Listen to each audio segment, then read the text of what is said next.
The invasion of Ukraine was a turning point in recent transatlantic relations. It galvanized EU-US ties and led to unprecedented cooperation and coordination on Russian sanctions and military support to Ukraine. Just to give you a few numbers, in February of this year, America had pledged over $70 billion of military, financial, and humanitarian aid to Ukraine, and European countries and EU institutions had pledged about $62 billion. But beyond Ukraine, questions remain on the future of the transatlantic relationship and how it will evolve.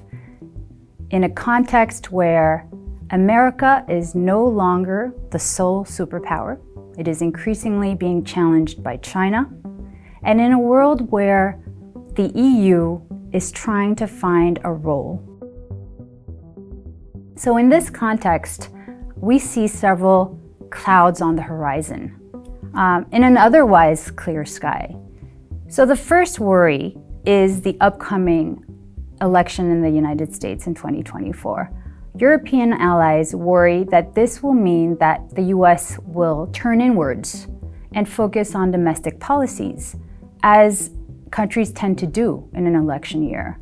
And they worry that this will translate into less support for Ukraine.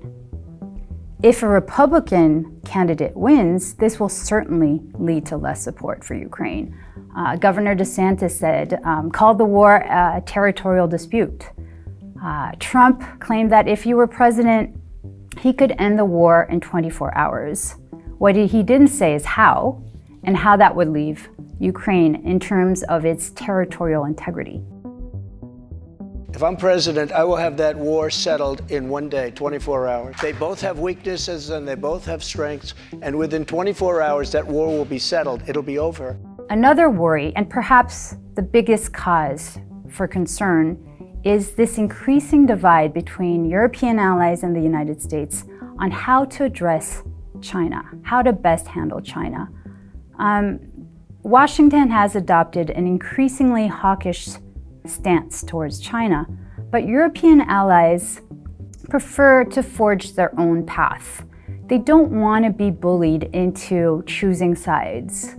Recent delegations to China, such as Germany, France, and Spain, clearly demonstrate that European countries want to engage with China, and certainly in terms of trade. Macron went to China in April, and he voiced this ambivalence towards China and America. He said that European allies shouldn't necessarily follow the United States when it comes to Taiwan, and that it might not be in European countries' interest to escalate the crisis. This clearly shows that at least France and maybe other European countries are more ambivalent about how to address China than America is.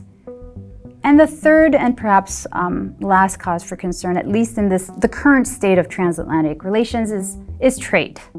The recent Inflation Reduction Act that was passed last year led to less inflation in America, and obviously a shift to clean energy. So this was heralded as, a fundamental piece of climate policy by the European allies. But it was also criticized as disguised protectionism, and by American provisions really harmed European interests. So as a response, the EU has decided to pass some legislation of its own in order to assist European companies.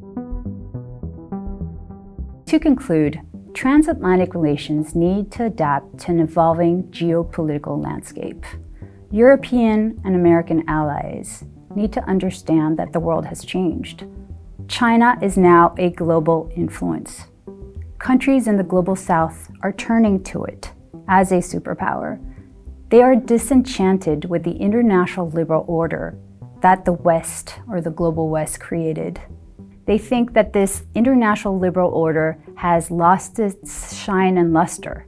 US and American allies need to overcome divisions on China and trade in order to also address the concerns of the rest of the world.